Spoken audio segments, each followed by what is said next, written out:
मैंने स्पेशली कपिल सिब्बल साहब को आमंत्रित किया था।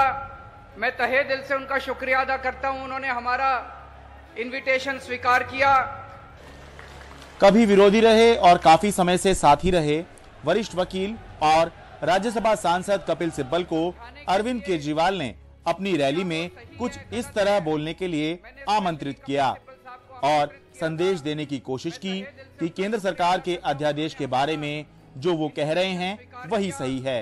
मैं पूरे मान और सम्मान के साथ कपिल सिब्बल साहब को इनवाइट करना चाहता हूं। सुप्रीम कोर्ट ने यह फैसला दिया कि जहां तक अधिकारियों का सवाल है, जहां तक सेक्रेटरी होम का सवाल है, प्रिंसिपल सेक्रेटरी का सवाल है, सेक्रेटरी टू डिपार्टमेंट का सवाल है, वो सेक्रेटरी सुप्रीम कोर्ट ने कहा केवल रिस्पॉन्सिबिलिटी उनकी मंत्रिमंडल को होगी। इन्होंने 19 मई को एक अध्यादेश जारी कर दिया, मंत्रिमंडल को जीरो कर दिया, चीफ मिनिस्टर को जीरो कर दिया, पावर ब्यूरोक्रेट्स को दे दी और फैसला केंद्र सरकार करेगी। तो फिर आपने काहे को असेंबली बनाई, काहे को आपने चुनाव दिया, काहे को आपने मंत्रिमंडल बनाया?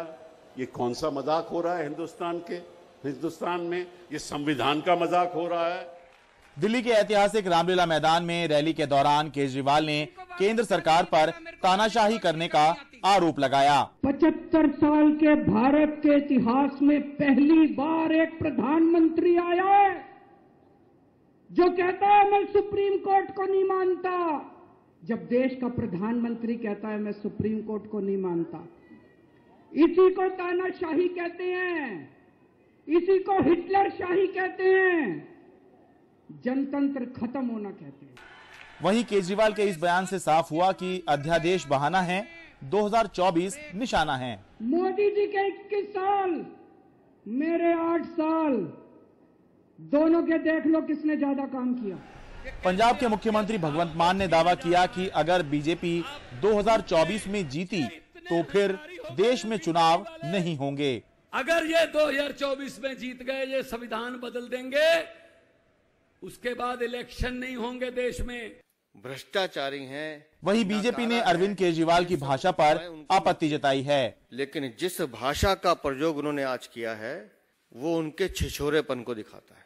जिस भाषा का उन्होंने प्रयोग किया है उसे सुनकर छिछोरापन भी शर्मिंदा हो जाए, उस निचले स्तर तक केजरीवाल गए। अपने भ्रष्टाचार, अपने झूठ को छुपाने के लिए आप कुछ भी अनाप शनाप बोलेंगे और दिल्ली वाले सुनेंगे। केंद्र सरकार के अध्यादेश के खिलाफ आपने रैली रखी थी। आम आदमी पार्टी ने पहली बार किसी रैली को महारैली का नाम दिया था। 1 लाख लोग जुटाने का लक्ष्य था। भीषण गर्मी के बावजूद अच्छी खासी भीड़ जुटी।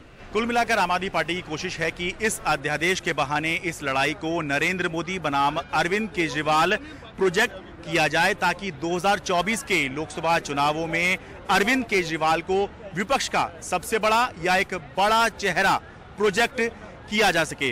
ये बात बीजेपी भी अच्छी तरह से समझ रही है। इसलिए जिस आक्रामकता से आम आदमी पार्टी अपना कैंपेन चला रही है, उसी आक्रामकता से बीजेपी जवाब देने में भी लगी हुई है। दिल्ली के रामलीला मैदान से अपने कैमरा सहयोगी मोहम्मद मुरसलीन के साथ मैं शरद शर्मा, एनडीटीवी इंडिया।